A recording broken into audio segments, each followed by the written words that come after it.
Aunty के भयो सब्जी खेलाउँदैछु के भनिहाल न के सनी के यो बिर खेल्यो के त खै कागज भन्दै पैसा निम त पो लिएर आइपुगेछ आज कसको बिहा आइला आफ्नै छोराको बिहा बुहारी लिएर आएको छौ खै त्यसलाई बोला त ओ बिर्खे भन्न ओइ आमाले बोल्नु छिटो ल आमा यही झाड्ने दिउ यही सिस्कुले दिउ त्यस्तै पढि गए के गर्नु तँ भने भर्खर 17-16 पुगेर 17 टेक्दैछस् तैँले बुहारी ल्याइस् अरे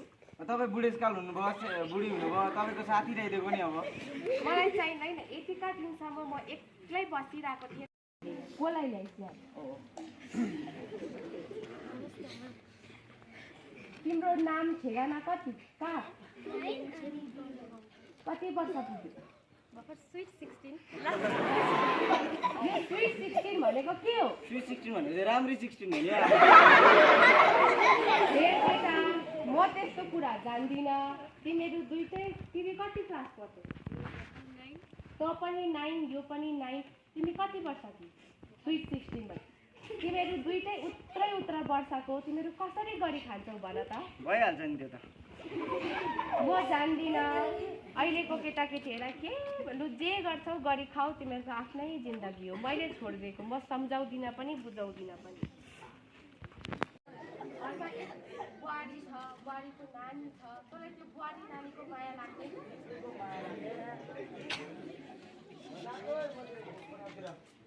ए बुढी बुढी के गर्दैछौ गीताको नाटक नगरिरहेको मेरो छेउमा नानीको पनि पर्व लाग्दैन तिम्रो पनि पर्व लाग्दैन जाऊ बडा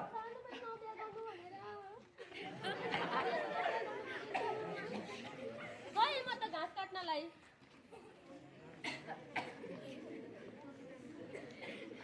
मैले त भनेकै थिएँ नि सानै उमेरमा बिहा गर्यो यो बिर्खेले दुःख दिन्छ भनेर अब आज दुःख पाएर जाँदा के गर्नु मैले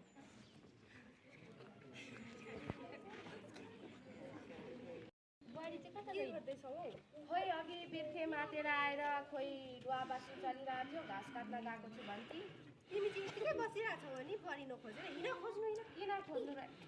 अघि 3 बजी गएको ल हौ 6 बजिसकेछ नानी हेर त भित्र नानी मेरो नानी पनि छैन नि कता गयो बुहारी हिँड छिटो होइन यसले नानी पनि लिएर गयो कि यसको बहिनीको नानी पनि लिएर गयो बहिनी चाहिँ कहाँ गयो नि खोइ त हेर सुनेर छौ हो मलाई कहाँ गयो बिचेर डक्टरलाई बोलाइदेऊ न डक्टर हेलो आमा पनि कहाँ गयो नि घर छोडेर कोही घरमा एक्लै पारिदिनु मलाई त आमाले थियो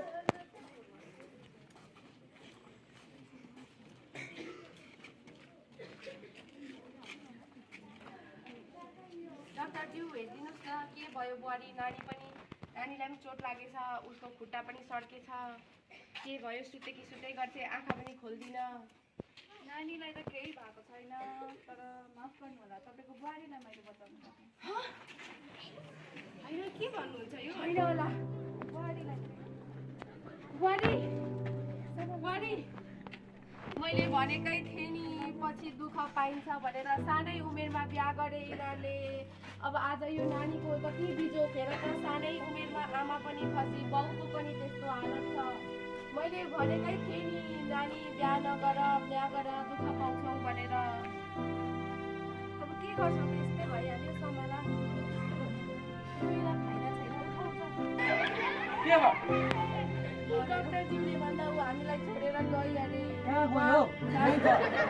घाँस काट्न गएको थिए त नकर घाँस काट्न गएको थिए नानी चेपेर नानीलाई पनि चोट लागेछ चिप्लोमा लडी छ तेरो बिर्खेलाई सम्झा गएर रक्सी खाएर लडिरहेछ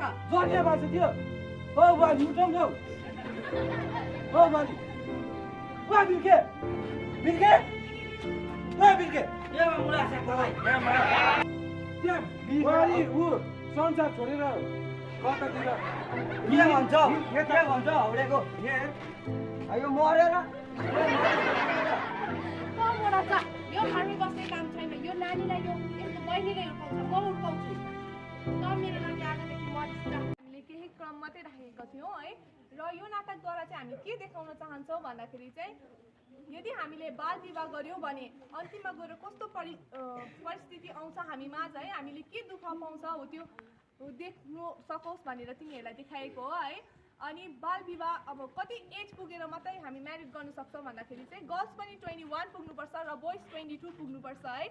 अहिले गभर्मेन्टले बढाइएको छ है। पहिला चाहिँ यो चाइल्ड म्यारेज एक्ट चाहिँ किन निकालिएको थियो भन्दाखेरि है छोरी चेलीलाई बचाओस् बे नगरिदियोस् भनेर निकालिएको थियो। तर आजकल चाहिँ बाउ आमालाई निकालिदिएको जस्तै गरेर भइरहेको छ, किनभने छोरी चेली सानै उमेरमा विवाह गरिरहेको छ। र यति भन्दै हाम्रो नाटकमा केही गल्ती भए फेरि पनि माफी माग्न चाहन्छु। धन्यवाद।